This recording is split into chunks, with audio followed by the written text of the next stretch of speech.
Blah, y'all already know what it is. Your boy Yaakov, what it do? The outlet to reality, the holders podcast in Vegas and Chicago. What up?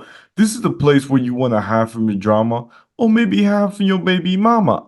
Just kidding. Y si tú quieres cambiar tu vida, if you want to change your life, then subscribe. Ching.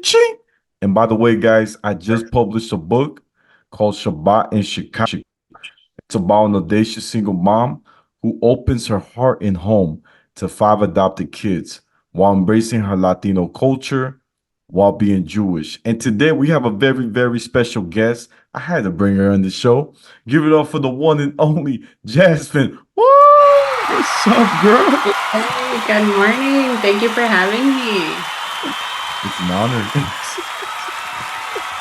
Oh man. So look, I have so many stories I have with you. I want to share a little bit. When I had my first book event at the Moisture House, which is a big Jewish organization in Vegas.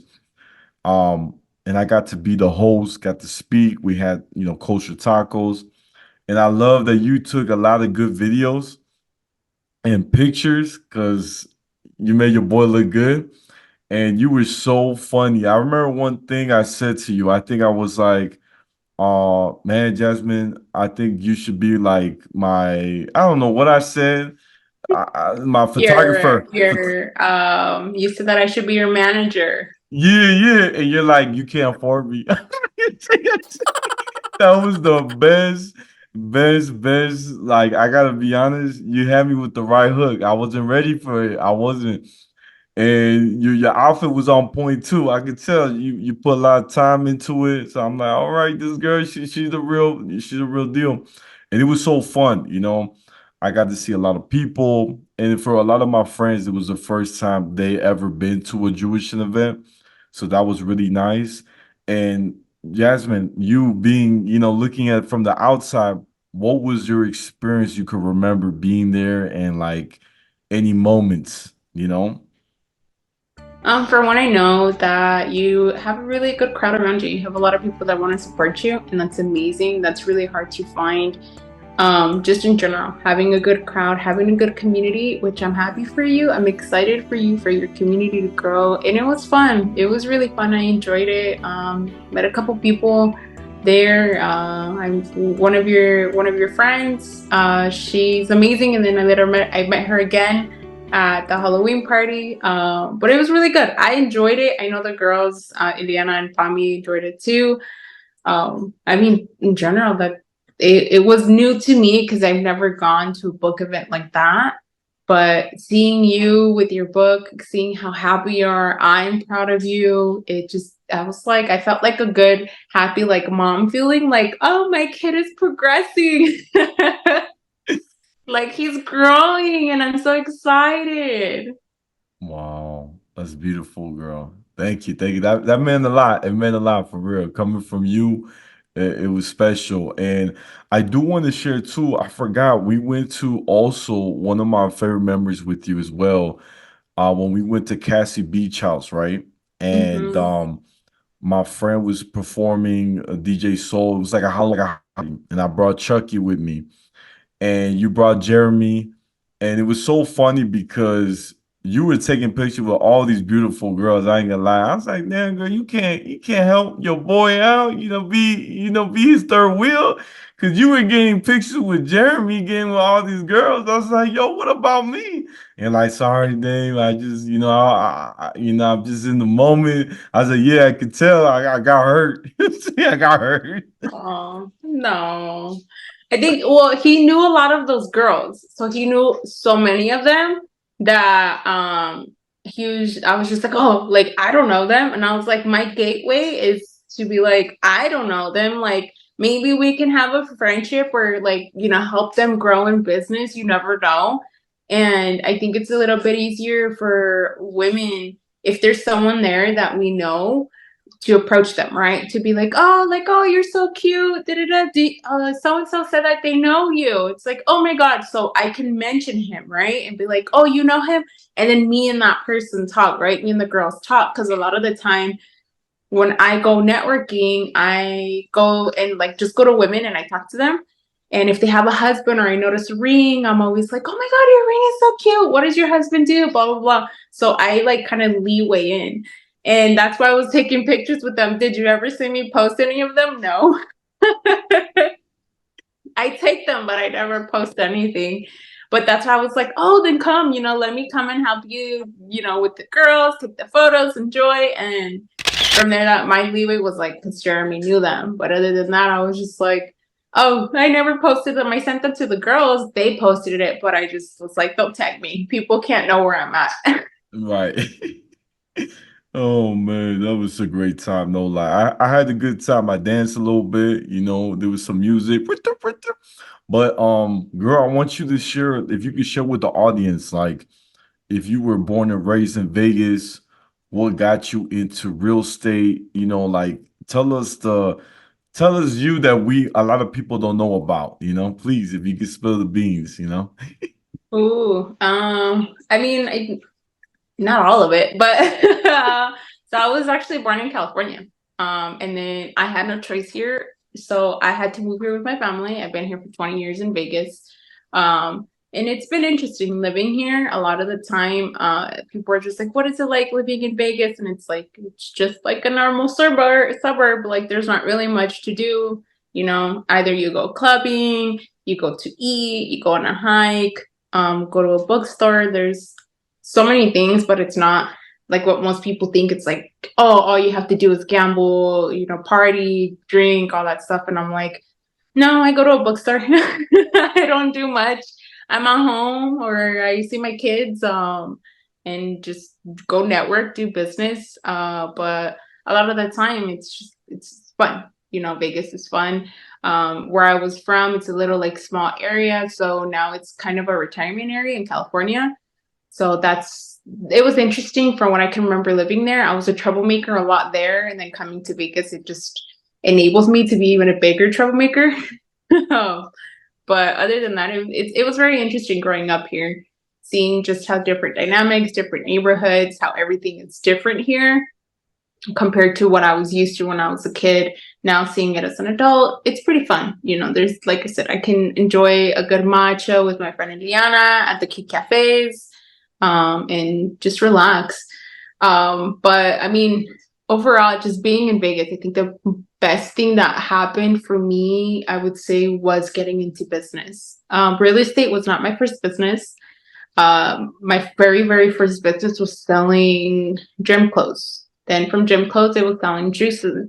And then from that, it was trying to do like e-commerce. And I realized I was like, I don't really have the time because at that moment, I was, taking care of my nieces and nephews. I was full-time school, full-time, like I was working 4 jobs at once and then just kind of surviving. So after the couple businesses failed, I was like, this isn't for me. What else am I going to do?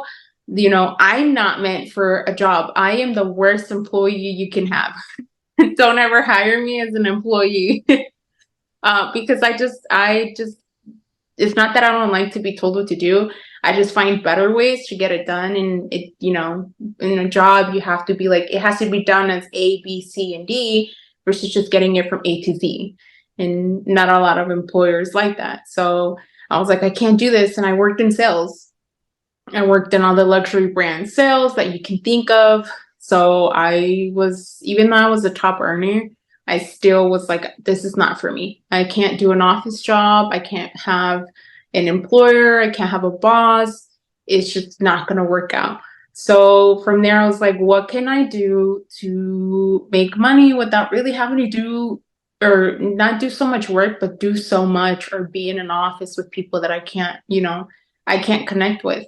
So at that time when I was in a relationship, one of the person was an economics major and was teaching me a lot about finance. When you're just focusing on making money, you don't really listen to advice on how to keep it. You just learn on, hey, let me make this amount of money and how can I spend it? So I was getting the advice of, hey, you know what? Here's how you can save it and, make it grow. And I was like, whatever, I don't care. I'm not going to listen to you. You don't know. But luckily, I did take their advice after, many, many years after. and I just started Googling. I went on Charles Schwab and I was like, what can I do? I read like 17 articles, and from there I found real estate. So I have ventured in different parts in real estate. I have flipped homes, not for me. I do seller finance homes where I find people homes who don't have qualifications for a traditional loan. And then I own rental properties as well. So aside from that, my biggest business right now is wholesaling. So it's just wholesaling. All it is really changing the contract rights from one person to another. And you just cut out a lot of the middlemen, and you cut out a lot of like the red tape, because you're going from me to the title and closing, and that's it. So that's kind of been my journey, you know. But what also got me into real estate was I had a best friend who was a real estate agent, and he would always ask me to help him with throughout, you know, showings, appointments, advice. I'm like, what do I need to do? And at that time, a couple years ago, it was really hard. You know, when you start out, when you first start out, the first year it's the hardest. The first probably 3 years, I would recommend any business you're in is the hardest. After you get used to it, it's just memory. It's just muscle memory. You get used to it. You know how to grow. And going with him, it was really like, oh, I want to be an agent. And I realized it's like, I don't have customer service for an agent. I would get fired as an agent. But other than that, I mean, it's been a journey. It really has, and I'm excited. I'm really excited for what comes next. I love it. I love it. And was the guy who helped you on the way, was that David? The David that we know, or this is a different person? Completely different person. It was my best friend from high school. Oh wow. That's Yeah. So, huh? no. Continue, continue. So the person who was in real estate, I was still working my jobs, right? And he was like, I want to be a real estate agent. Because me and him, it was the same thing. It's like, oh, we hate our bosses. We're not great being employed. You know, we're hard workers. We're just shit employees. Sorry if I'm not allowed to cuss, but we're terrible employees because, you know, we just find the most efficient way to get it done versus finding all like, you know, all the circles. Like a lot of the times, most people who are in certain positions don't want to hear about anybody else's opinions. And trust me, I have that same problem sometimes. And then I'm like, oh, wait, I'm sorry. I asked for your opinion, you guys. Let's see what we could do to, you know, make this better. So with him, he was like, help me with this, you know, help me with this. And then whatever else you need help with, I'll help you. So it was like that kind of, you know, friendship where I saw him as my twin brother, because we went through the hardest things in life. And now, you know, now we're in two different positions in our life. And I'm excited for what he has going on. And, you know, the same way. So he taught me a lot. But when it came to like the finance education, that was when I was like 20. Wow. Yeah.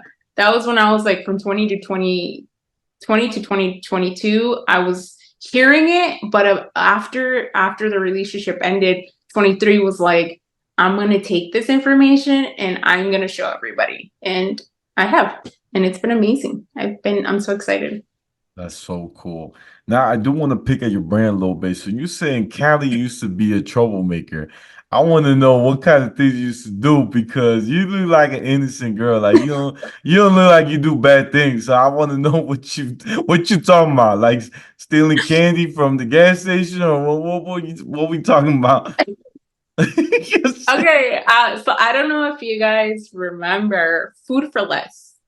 Yeah. Okay, so Food for Less used to have these tubs of like caramel candy with the teddy or like a bear on it in a baseball uniform. Yeah, I I remember. thought, living here in Vegas, I thought those were free. Oh my. So every time it would go, I would just grab a bunch and stick them in my pockets. And then I would grab like a few and I would put them in my mom's bag because I thought they were free because they were open. They were never enclosed. So I just thought that they were free. Nothing ever happened to us, but you know, I did actually unknowingly steal candy. But Oh it's, man. you know, as a kid, you don't know you have to pay for things. You know, people say, do you have money? But you don't understand what money really is until you earn it, until you learn the value. But as a kid, it was I got into quite, rounds of trouble. So I remember this one time, we lived in a apartment complex, and um, I'm just laughing because I remember all the time.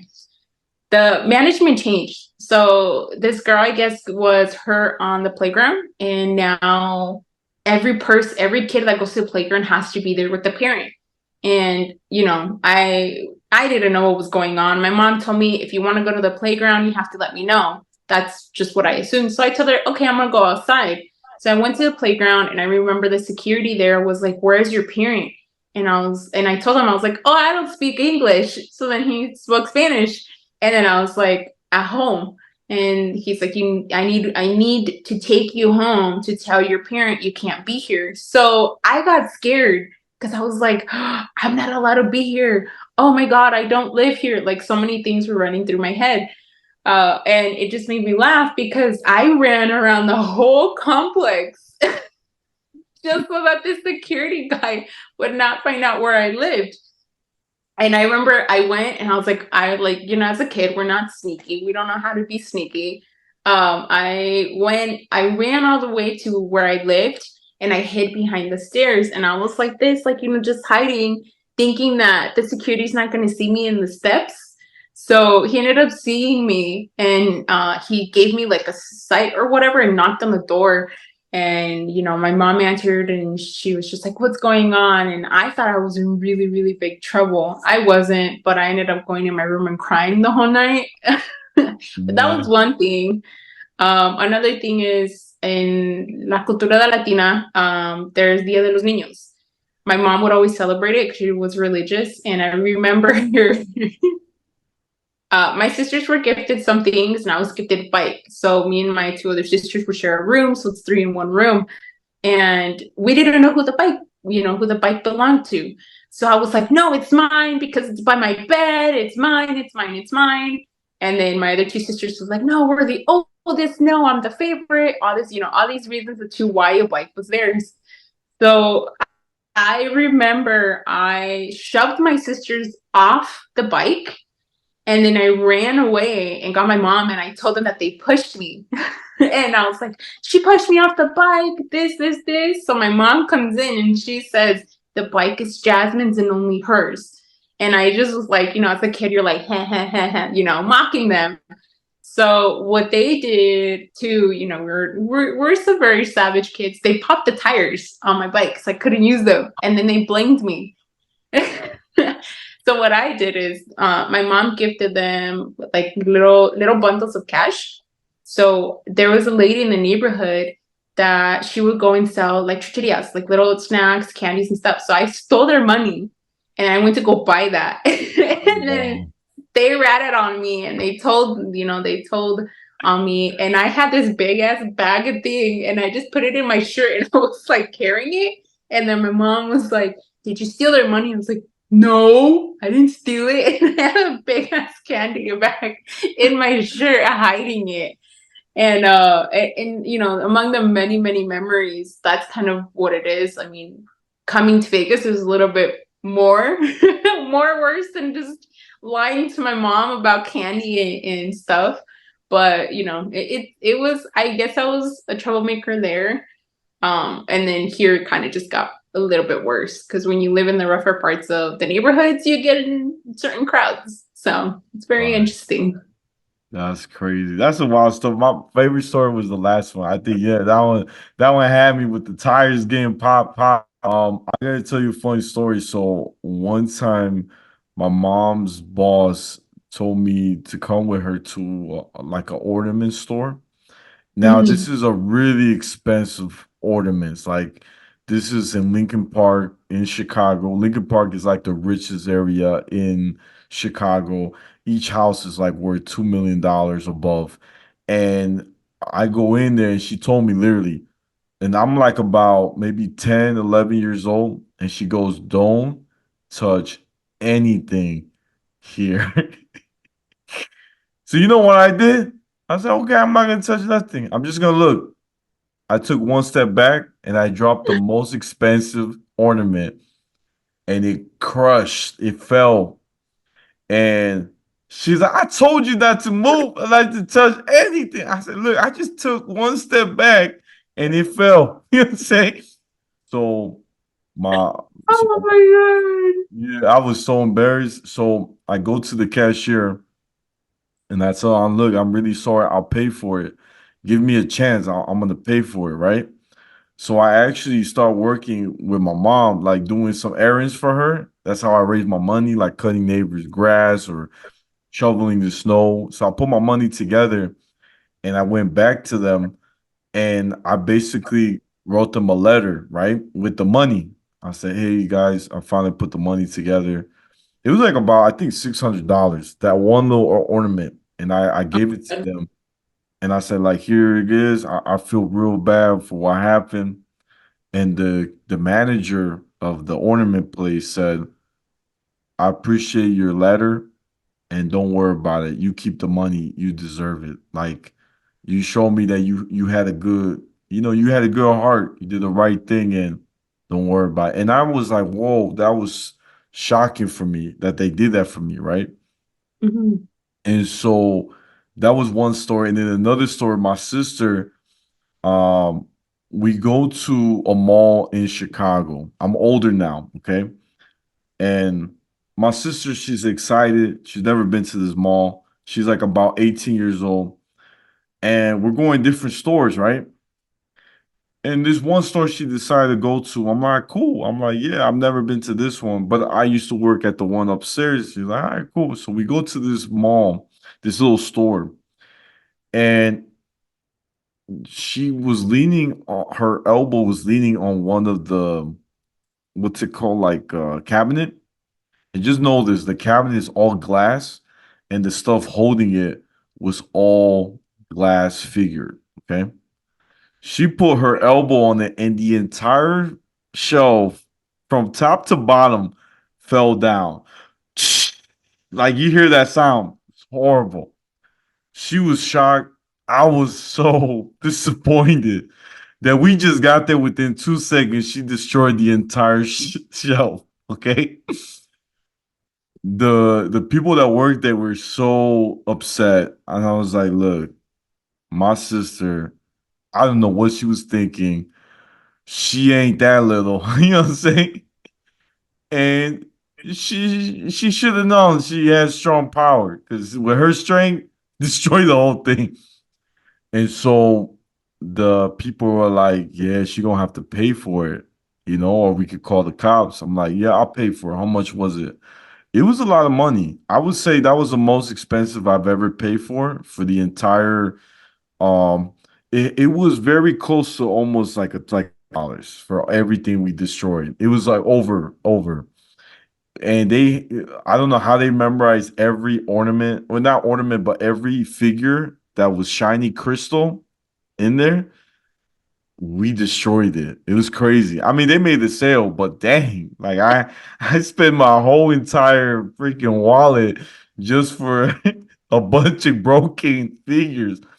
And Yeah. it was a crazy moment. So I had to share that, but I totally could relate to you. Now, real quick, so before we wrap up, right? I want you to talk about your nonprofit organization and your event that's coming up, right? Please share, what's your mission with it? Like, how'd you got started? I think it's beautiful that you have a bunch of women getting together and having this empire, this business. I think is beautiful. If you could share a little bit about it, please, it'll mean so much.